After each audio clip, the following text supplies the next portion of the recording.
Anga jaba maliko na maliko anga fudi be bela jede fen fen so wale bana tsani wakati na fa bela ila salamu alaikum warahmatullahi wabarakatuh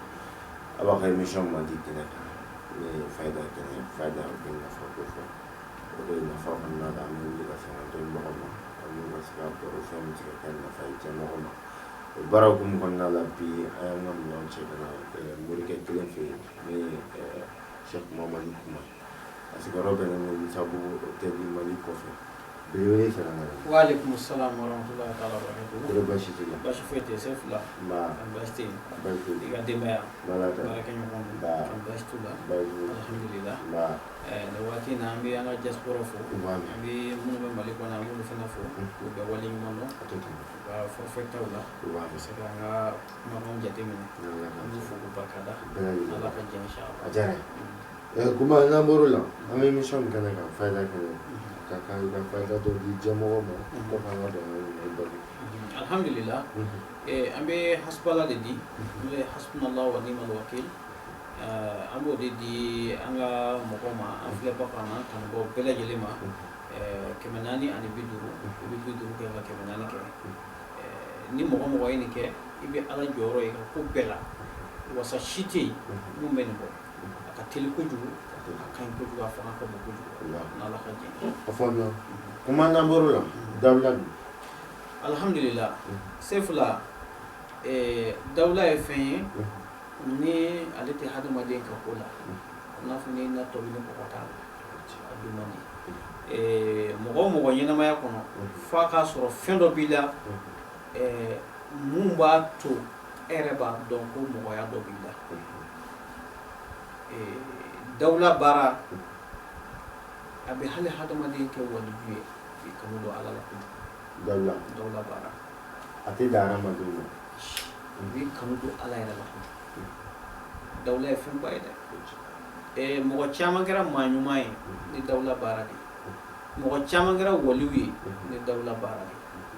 iye mawo mai ko batiki an ga jamana in kaya kara jamana wore amma shite mu ma dawla bara badike dawla bara ale de be hadma din do maya hukumu ko ale de bi bla martabatul uliya dawla bara de bi bla dawla te kulunga koy de wallahi dawla te kulunga koy ni ma don de suno dawla ale de ko ni ko folo na la khaji parce que yene mo qui sont abi kanu folo donc dawla te kulunga koy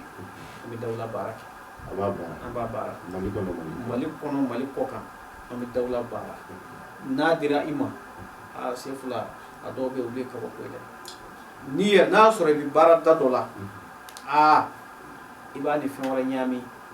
ni e juya bara ye pour kala ki kishi parce que li qul zi ni'ma mahsub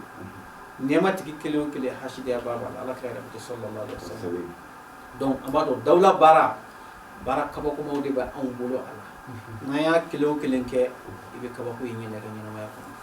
ala ka inshallah afama kuma sike ni do karaba ga ni do ma ya fo chado yo to do ma ko ada fole di pas ni ko ni cheta farali karam ni do ma je ni do karaba ka ni do isi do ba sefla mo ke arabu ba fu ko tasqir mo ba ko tasqir di do karaba ka do ma kam su karaba ka di chema so ka chera karaba ka di muso sefla mo barake mo ko yefuru ko siraka na so furu de chena muso ta fe furu ka sa kenga tasqir ko ga ka sira ko ambo barake o bi chera de muso fe aba fe ka furu me furu in kele ko fe muso ko manzara ka bi buruti ni sira do amba ko ba sira la ka tasqir ka karaba ka ke cheta ambo kenya tu na yele che parce que de là qui a comment donc courrier donc imam muso ko bara no flen o bi anjilla sama mo ke ma bara kelon ke possible shukele kam to bi sawo kam so ki sa ba o bara to mo do ke neta kala ma ko mo ko do ba muso ni ko musa fa ya bara ke shukele jamana kan ko mais ayo bara fefenge am ko ni mo ko to tike kele aka hadama de ke tuya ni mo ko to tike kele am ke ba fo tile len te na mo ko o bara gelem ke don muso ko bara amo ko kadri ko possible ala khaji men ni ga jurwe non la karaba ka fi do alhamdulillah sefula an ka émission na an delila ka tɛmɛ a kuma fɛ ka i ka juru bi mɔgɔ la pour que a tigi k'i ka juru sara an b'o tasikelu kɛ ninnu bɛ tasikelu siraw de karabali siraw pour que a b'i ka juru sara an bɛ doni de d'a kun su man di tile man di ale ni t'i lafiya f'a ka juru sara an bɛ doni d'a kun dɛ i ka juru bi sara n ala ka diɲɛ o juru kɔni o bi sara inshallah alhamdulillah nafolo i n'a fɔ cogo di parce que n'i ko nafolo dɔrɔn nafolo baara in sefula nafolo baara adamaden a ka nafolo sefula o kɔni o ye tɛmɛ an ka taa so de alhamdulillah sefula n'ala y'a latigɛ k'a fɔ ko i ni an kɔni bɛnna fɔlɔ nafolo ko sira kɔni kan an bɛ mun f'i ɲɛna a n'a fɔ ala yɛrɛ latigɛra la k'a dɔn ko di ala an bolo parce que n'an kɔni o kɛ d'i ma nafolo ko kɔni na o b'a sɔrɔla an y'a ye nafolo bɛ bɔgɔ la n'an y'a kɛ da bi yɛlɛlen i ye fan bɛɛ n'an kɔni y'a accepté k'a fɔ an bɛ se ka nafolo ko baara kɛ o y'an ka taa de parce que o ye n ka baara yɛrɛ yɛrɛ ye ala sɔnna n bolo mun na n yɛrɛ kun ye fɔlɔ yanni n k'a kɛ mɔgɔw ye wa n y'a kɛ mɔgɔ ye ala sɔnna n ye fɛnɛ k'a jaabi n bolo a fɛn fɔlɔ y'ale n'ala sɔnna nafolo baara qualité jumɛn sefula nafolo ko baara qualité ka ca anw bolo an tɛ se k'a fɔ ka se a dan na n'an nana an b'a daminɛ bracelet minnu bɛ dilan bracelet la o qualitéw bɛ yen minnu bɛ dilan bololabaki yɛrɛ la tan o fana qualitéw bɛ yen minnu fana bɛ dilan fɛn wɛrɛ la i n'a fɔ bakan sira o qualitéw bɛ an bolo minnu yɛrɛ bɛ dilan ka di hadamaden ma i b'a ka kɛcogo wɛrɛw f'i ye i b'o kɛ o kɛcogo la o fana baara bɛ yen an bɛ minnu kɛ kaliwa sira fɛ o fana bɛ yen i y'a faamuya sefula an ka nɔnzi baara nafolo baara fana bɛ yen nɔnzi nafolo baara fana bɛ yen ale fana kɛcogo b'o la an bolo an b'o fana kɛ donc salatu nariya o nafolo ko baara o ye kabako nafolo de ye olu ye fɛnbaw de ye nafolo ko kɔnɔna na an b'olu fana baara ka tila ka na za wagati baara an b'o fana kɛ fo ka na se suratul fatihi ma n'u b'a fɔ ina fatahna laka fatihan mubina o fana nafolo ko baara o fana qualité bɛ yen ka taa se an ka suratu yasi ma an bɛ mun nafolo ko baara kɛ mɔgɔ ye kaliwa la su kelen ni boji ye o fana bɛ yen donc nafolo ko baara nasira anw bolo a ka ca an ka nafolo ko baara kolonkisɛlama fana bɛ yen an b'o fana kɛ mɔgɔw ye an ka nafolo ko baara misijɛ baara bɛ yen an b'o fana kɛ mɔgɔw ye a kamijɛ 7 baara fana bɛ yen an bɛ mun kɛ mɔgɔw ye n'o ye za wagati ye an bɛ nin bɛɛ kɛ mɔgɔw ye sefula n'ala ka jɛ nin bɛɛ qualité ni nafolo si ni si nacogo tɛ kelen ye a bɛɛ ni danfara don wa a bɛɛ n'a dati don wa a bɛɛ ye kabako ye a bɛ dépend hadamaden yɛrɛ bɛ mun kanu a kuma fɔcogo fɛ i ye a n'a lakali cogo ani mankutu mun b'a la i yɛrɛ b'a kanu ka da o kan k'a fɔ n bɛ fɛ ka nin de ta ni ka kɛ n ye inshallah i ka wusulan nin kaba wusulan alhamdulillah an ka wusulan ale ni nɔnzi yɛrɛ baara bɛ taa parce que ale nɔnzi baara qualité dɔ de ye ale wusulan dilannen don la o y'an ka kabako wusulan de wusulan kuma dɔ la wusulan yɛrɛ jalan tali ni sɔn min ale la sefula madala i bɛ fama ma dɛ a y'a sɔrɔ nɔnsi baara ma k'a la